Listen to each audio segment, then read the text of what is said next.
This super simple portrait exercise is the key to creating expressive but accurate portraits in oil. But like most painters, I ignored it because it seemed kind of boring and honestly a little bit like cheating. But it's actually what incredible painters like Sargent put obsessive focus into to be able to capture portraits accurately without them looking overworked. And when I finally did it, I never had to pre-draw my portraits again. And I never had to worry about whether I would be able to get the likeness. And within 6 months, I had an entire exhibition quality body of work and a 6-month waitlist on commissions. So if your goal is a body of work that you're actually proud of, paintings that you would hang in a juried show or a gallery without a second thought, but chasing the likeness has you overworking every piece, I'm going to show you exactly how to get so confident with likeness that you can dive into a portrait directly with oils and never need a projector, a grid, proportional divider, or even an underdrawing ever again.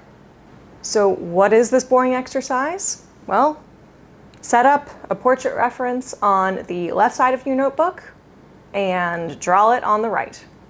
Yeah, okay, pretty boring. That is a basic sight-size portrait, and artists have been doing this for centuries. But we're about to take it to a level that changes the way you see every portrait you paint through a series of dead simple, foolproof upgrades. And the first one is called the landmark drill. Here's all you need: a notebook, a pencil, and a reference image. Tracing paper helps, which I have here, but it's optional, and I'll make sure to explain why. And let's see, I'm gonna get some tape here just to keep the reference in place. And lastly, I'm gonna show you a free tool that I've linked down below that lets you do this exercise even easier. So if you want, while you're getting all your stuff, you can go ahead and get that now. Okay, so I have all of my supplies here. And yes, this is an oil painter's exercise, but I'm doing it with paper and pencil, and that's on purpose. So imagine you're like a drummer, for instance, wanting to practice, but you have this big drum kit and it isn't exactly mobile. In that case, it's better to just practice with sticks and a practice pad that you can throw into your backpack and whip out anywhere, anytime that you want to get in practice. Same thing here. We want to use the tool with the least resistance around it. Thus, I'm teaching an oil painting skill using a pencil and notebook, and I'm going to encourage you to do the exact same thing.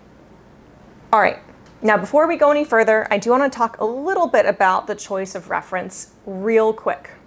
Ideally, you would have this printed like I do here, just from someplace cheap. I got this printed at Walgreens. This is nothing fancy.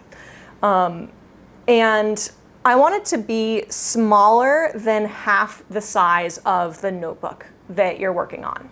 But for right now, I don't want this to stop you getting started. So if for today, all you have is a reference on your phone, cool, let's work with that. Okay, we've got all of our stuff. Now, before I dive into the first step, I want to show you what most of us actually do that makes this exercise like pretty useless most of the time. So here is my reference, and I'm just gonna go ahead and freehand this. I'm not gonna take any time to get this like particularly set up or organized. I'm just gonna be diving in, which, if we're being honest, is how most of us like start every piece anyway. All right, so let me go ahead and give this a quick go. This is gonna be really fun because I have glare on my reference image. I'm gonna just go ahead and leave it like that. Like, I've kind of established the overall proportions. You know, I could totally go ahead and sort of put in some other like indications of her shirt, but I'm not gonna take it much more than that. So, okay, like that feels pretty close, maybe. Like, I feel like I'm like on the right track. In that approach of, I think this is good, but I guess I'll just have to keep going to find out. This is the biggest issue that trips oil painters up, especially portrait painters. And once I walk you through the real version of this exercise, you're gonna understand exactly why. So let's get started. All right, so I'm actually gonna focus the majority of my work here let's see, let's have it just be on this page. And what I want you to do first is to go ahead and draw a box around both your reference image, and I want you to draw a box off to the right. It's really important that these be lined up really evenly. So you'll notice you can't even fully see the line that I've drawn down the middle because it's like exactly where my reference image ends, but you can probably faintly see that I've drawn the edges of a box that's the exact same size of the reference around the remainder of my notebook here. And if I just kind of like lifted this up, you will see that I've done the same thing for where the reference image goes. It's just kind of hard to see because the reference is kind of covering it. So just to kind of recap, these aren't at some weird angle, so I haven't just kind of like thrown the reference image to the side and I'm just going to kind of sketch sort of loosely next to it. I want to make sure that these boxes are completely parallel to one another and that they're also oriented so that they're completely parallel to like the edges of the notebook. All right, so now that we have the kind of bounding box for our sketch, we're going to draw in our anchors. These are lines that denote very specific places in the portrait. So we're looking for things like the very top of the head, the hairline. In this case, it kind of looks like the hairline's here, but we have kind of like a bang situation. TBD for which one I actually choose. I'm probably going to kind of guess what the hairline actually is and go with that.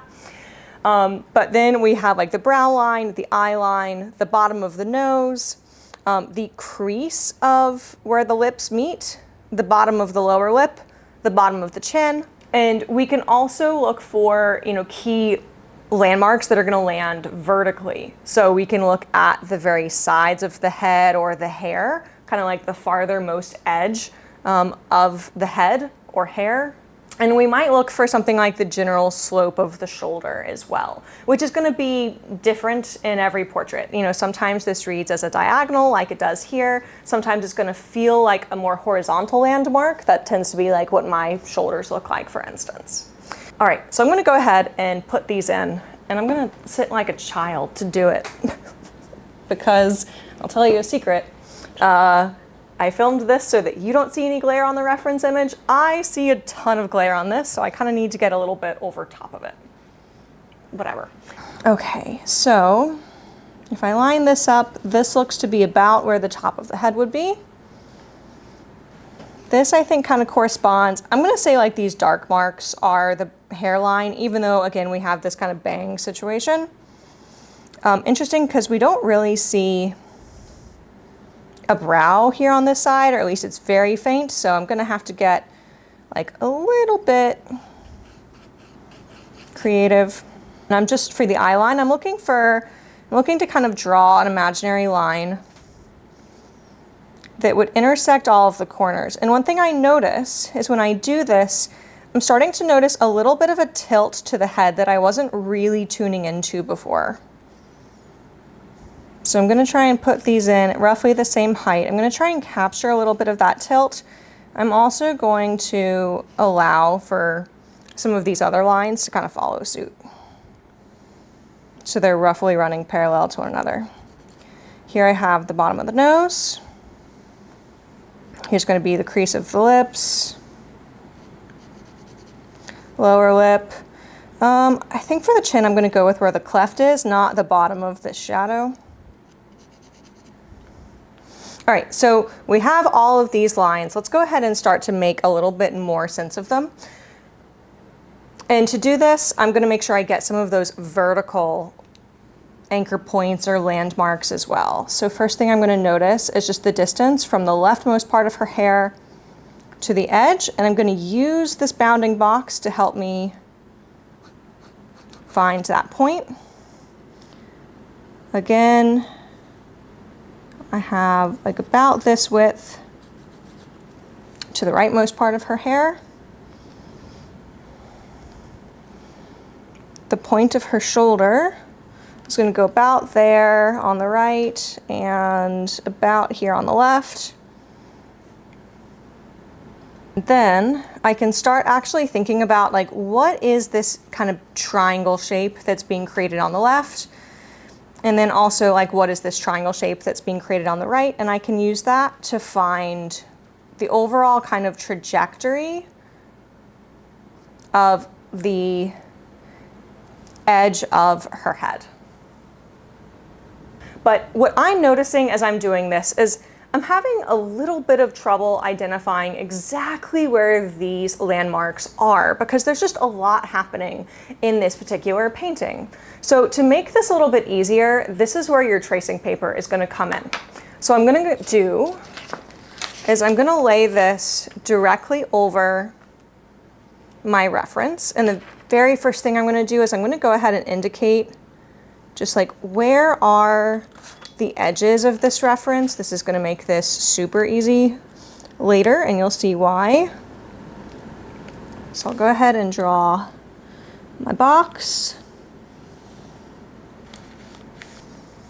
So as this moves, I'm just going to be careful to re-register everything. So if I lose everything, I'm just going to go off of the corner to help me get things back in place.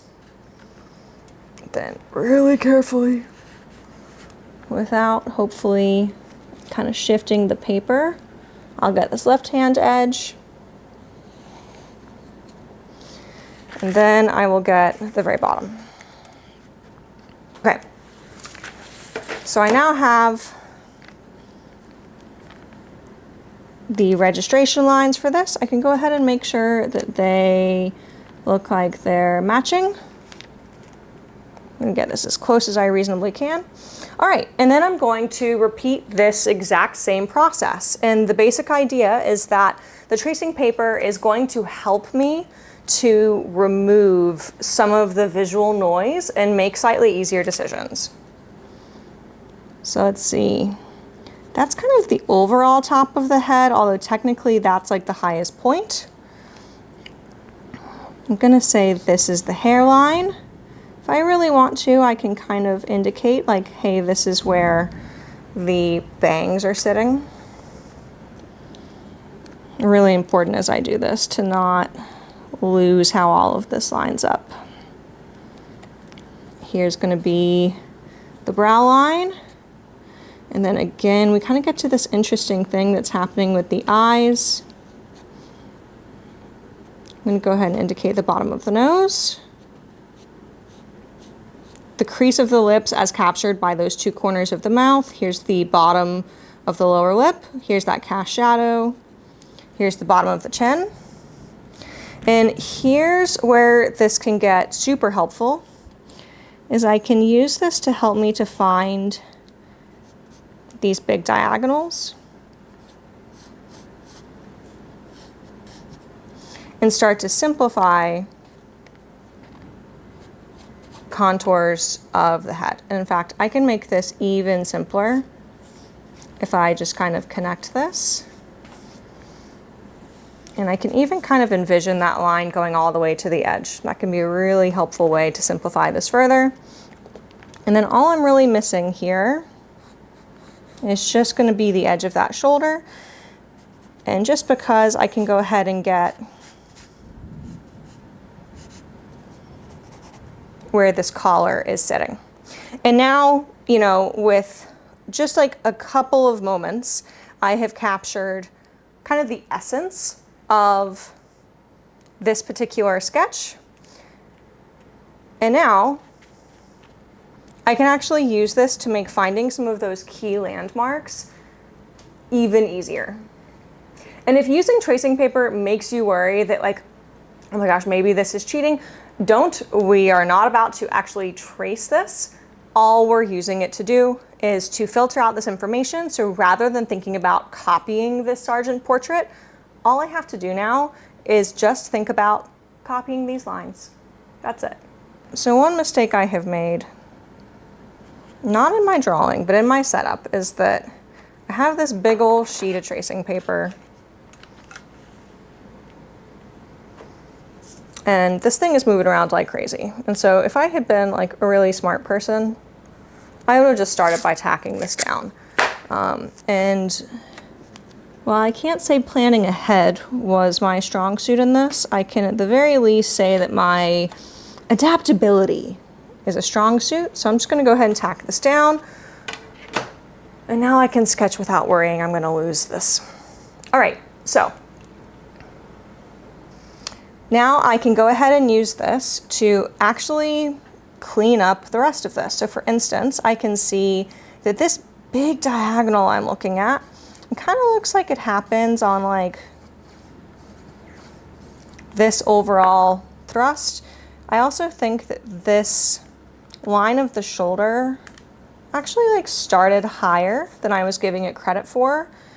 Same thing with this one. It's actually happening at a little bit more of an angle, and now that the shapes are really simplified, it's actually pretty easy for me to start to see. Now, one thing I do want to comment on, this is something that I tell my mentees to be aware of all of the time, is I'm actively, and you can like kind of see this in the video, I'm having to like really get height over this because I'm working at this angle. If you are working with your drawing on a tabletop versus like at an easel in front of you, you can actually get this perspective distortion where things are gonna start to like actually skew because you're looking at it and working on this angle. So I'm setting it up this way just for sake of like capturing it on video a little bit more easily. But the gold standard is if you can make sure that your notebook is like parallel to your eyes, I mean, that's best. But at the very least, just try to minimize it. Try and get as close to parallel as you can, even if it's not perfect. So I'm gonna go back to my like hunched over drawing position now. And I'm a little bit worried that this corner is coming out a little bit too far, and I wanna make sure I'm not kind of letting that lead me astray. Again, just kind of for yucks, I'll go ahead and indicate things to do with the shirt. Okay, that looks pretty good. All right, and look at that. Just with a couple of lines, we actually have this like pretty well mapped out. So now we get to the part that I call the overlay check. I want you to take your tracing paper and I want you to actually lay it over top of your drawing. Now let's go ahead and start with that freehand attempt that I did earlier. So if I actually put this over, all right, well, first of all, if my goal was to do this at the same size, clearly I'm way off. I've drawn her head super duper small, but it's actually like really hard to tell how close I was based on this. And hey, if my goal was to actually capture it at the same size, you can see really quickly that I was really far off. Now let's go ahead and compare it to what I just did, where I was more set up for success. And I'm going to first make sure that my registration marks line up. All right, so now that I actually have these over top of one another, I need to bear in mind that the tracing paper is what's correct, and I'm looking at my drawing underneath to figure out what needs adjusting. And the other key thing to keep in mind is to make sure that all of these registration marks actually line up. So what I notice right away is, hey, this left-hand edge of the face and head are actually pretty good. Now, one thing I did notice is that I've drawn at the top of her head a little bit high. I can see these lines are just a little bit lower in the traced version. I've also drawn the intersection of her shoulder with her neck a little bit high. That would need to come down just a couple of millimeters. And then I had the opposite problem with this edge of the shoulder. The intersection is actually sitting a little bit lower, and I've drawn it, or is sitting a little bit lower in my drawing, but in the tracing, this is actually coming just a few millimeters up. I similarly don't have the angle of the neckline on her garment going quite far enough to the right. And then I can also just look at these general sort of landmarks or anchors for her face, and I can realize, oh, all of these are actually like just a little bit off. So for instance, the hairline is actually sitting a few millimeters lower than what I initially drew. Here's my initial drawing line. And here is the hairline as captured from the tracing. And then I kind of need to just translate everything down a little bit. So this should be the brow line, because remember this is like the bang that I drew in. So, all right, so let's say that's the corrected hairline. And then I remember that kind of all of these lines had to be moved down like roughly this much. All right, and then we had said this actually really nicely captures, oh, I made one unintended mistake, which is I moved that before I intended to. Helpful to leave something in place and then remove the mark that's wrong. So this is the new bottom of the mouth. This is my new crease of the lips. And then I'm gonna have to kind of solve for the nose. It's going in between these, and then let's go ahead and recheck that. All right, and already we are much, much closer. I can see that top of the head's looking correct, the left is looking correct. The brow line, the eye line, those are both lining up pretty well. The nose is still a little bit off. I need to bring that a little bit more like this. It's the nice thing about taping it, is I can literally do that, flip this back into place, make sure, and then it actually like totally disappears because correcting it so quickly gave me exactly what I needed. Now again, just looking at my corners, I can see, okay, this is actually pretty darn good to go. Okay, so this is one of my favorite ways that I have helped students who don't mind using an analog approach to get really clear feedback on whether or not the likeness is actually correct. The great thing is that you don't need to wait for an instructor to critique your work or tell you if something is wrong or exactly how it would need to be fixed. It's a way that you can actually empower yourself to see right away if something's not working and exactly how it needs to be fixed. That being said, I understand that tracing paper, it's a little clunky. So if you don't want to use tracing paper, good news. Setting this exercise up the way I described gives you a ton of other ways to check what is wrong. So for instance, one thing you can do, you can actually hold this up in front of you, step back and squint. You can also turn this completely on its side.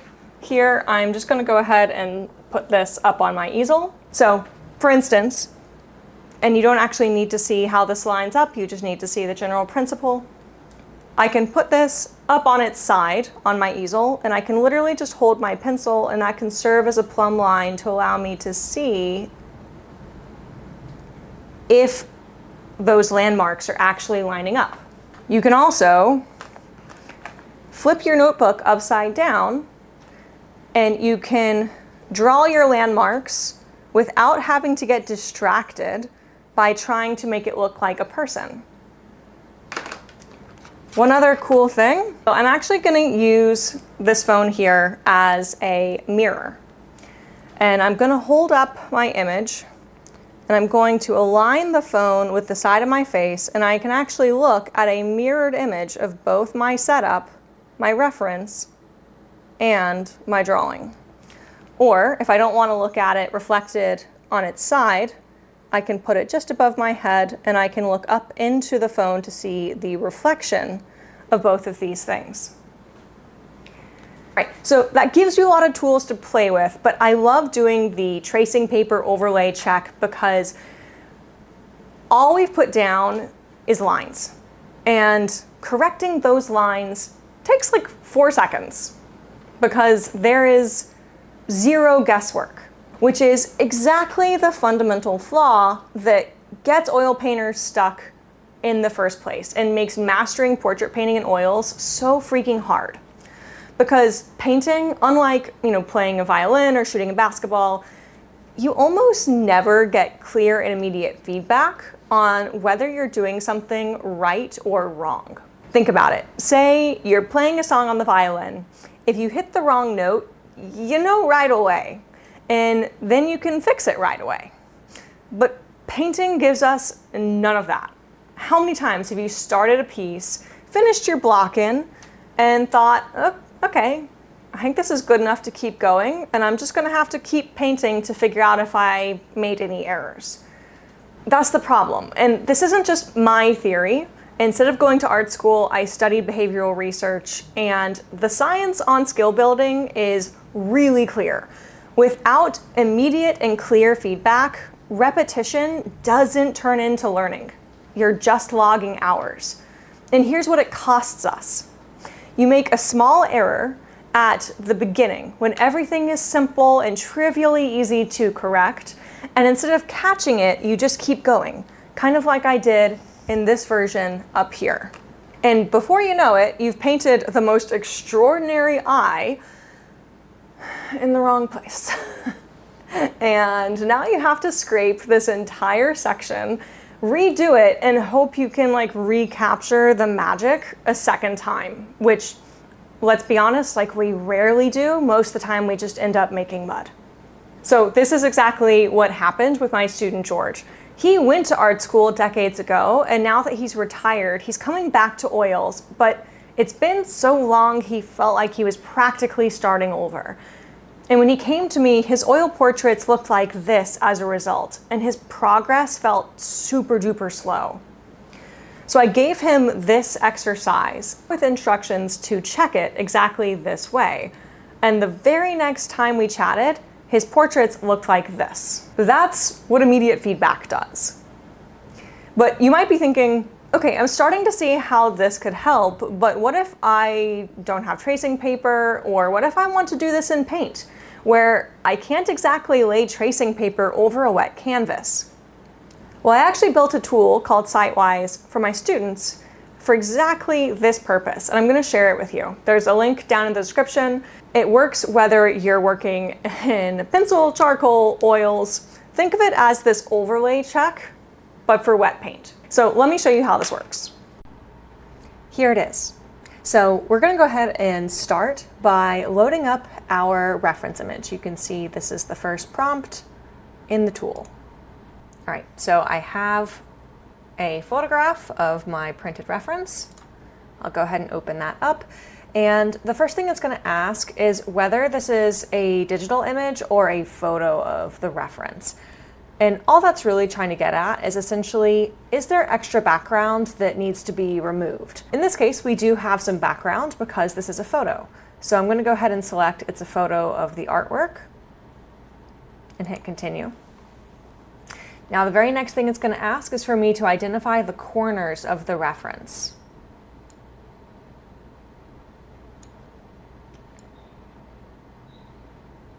So I'm just going to use my crosshair tool to do that, being careful to get it as close as I reasonably can. All right, all four corners have been selected, so I'll go ahead and hit confirm. And next it's going to ask for my reference dimensions. Now I already measured this reference when I had it printed out, and I know that this is 4 by 5 inches. So it's going to be 4 inches wide by 5 inches high. I'll hit continue. And in this case, because I actually printed my reference to 4 by 5 and then I used that and traced it to get the bounding box that I was drawing in, I know that that bounding box is also 4 by 5. And it's going to look for this to be an exact match, or at least a match within reason. Reason being, the biggest problem that I see painters run into is that, let's say they're working from a reference that is 4 by 5 and they're trying to put it onto a panel that's square. The problem is that they can't actually use the negative space around the image to help them. And so what helps the most is to simply go ahead and plan on having that bounding box be the same. And this is going to actually check to make sure you've done that. So now that I've entered this, I'll hit continue. And now it's going to ask me for a photograph of the artwork. So I'll go ahead and grab my photo here and hit continue. And once again, it's going to ask for me to go ahead and grab the corners of this. So I'm just using the same process as before. And I'll hit confirm. And now we can actually see this overlay of exactly how my drawing is matching up with that image. So already I can see some little areas where my drawing is differing from the reference, and I can also see where it looks really accurate. So for instance, I'm noticing that, all right, the brow line I might have drawn like a millimeter too high, or I could afford to bring down the slope of her shoulder a little bit, or the bottom of her earlobe would be another really good one. And then I can simply use these observations to then go back and adjust my drawing. And the great thing is that I can actually add a new painting photo using this little button down here. And I can actually add successive passes and make sure that I'm continuing to make a more and more accurate drawing. And then I'll continue to use it until I just don't see any inaccuracies anymore. All right, so here is why I am so freaking excited about this tool and why my students have absolutely loved it. If you use it at the block-in stage, whether you're working in pencil or you're working in oils, and you get crystal clear on exactly where your errors are before you've committed to a ton of details or feel really frustrated that you have to recreate them, well, you're gonna save yourself so much heartache. This is exactly what got my mentee Karen to finally break free of using a grid for all of her work. So Karen came to me, she was able to create these incredibly photorealistic portraits, but she had to use a grid for every one, and every painting was slow to make because she was just busy copying every single detail, trying to get it right down to the pixel. And so she was sick of the grid. She wanted to create these portraits that felt really loose and expressive, and she wanted them done completely freehand. And within 3 weeks of doing this exercise, she ditched the grid entirely and had already made portfolio pieces in that exact style that she wanted. And those paintings got Karen into one of the most prestigious galleries in the country. So Karen had gotten into her dream gallery in Charleston. It's one of the best galleries in the country, and they have sold 11 of the 14 paintings that she sent them. At least last time I checked, they've probably actually sold more since then. And every one of those 14 paintings she painted after she started using this approach. So how do we go toward an actual completed portrait with this in mind? From here, this is actually really simple. You're just looking for the simplest line or shape that describes the most. So let me get back into my drawing position here. Okay, so if you hadn't already done this piece, this would probably start with you just filling out basically the basic, dimensions of the head. All right, so here is like that line of the temple. And we know that this is capturing that hairline. I could go ahead and put in the little wisps of hair here and let that corner around a little bit. I could also start to describe what's basically this other temple shape. And let's see. And then, this is where it gets fun, is we can actually start to break down the edges of light and shadow shapes.